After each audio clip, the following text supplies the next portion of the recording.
Nu jā, mīļie draugi, protams, notika tā, ka to dzejoļu bija krietni vairāk nekā mūzikas.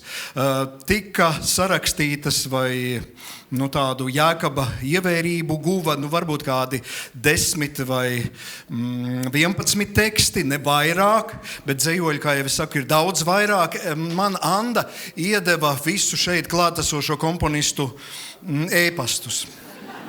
Es rakstīšu daudz. Es rakstīšu biezi un bieži. Man patiešām sirds ir pilna. Paklausieties, tikai paklausieties. Manuprāt, burtiski brēc pēc mūzikas. Šeit poēma Vilciens Rīgas lokam. Es sēžu tukšā stacijā ar baložiem uz sola un gaidu tavu vilcienu, kas saucas Rīgas loka.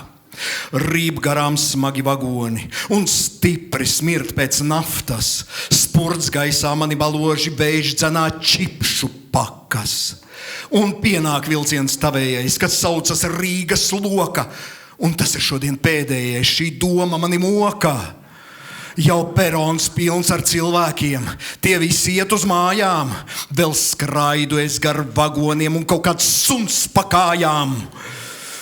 Tu šodien Rīgā paliksi, tu nebrauksi uz sloku, tu kādam baigi patiksi, viņš turēs tavu roku. Kā tārps uz stikla nostiepies stāv zaļā električka.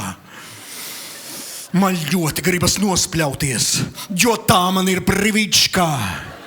Man cigaretes beigušās un zaļais kiosks ciet. Kur tādas domas radušās un ko tas suns var riet?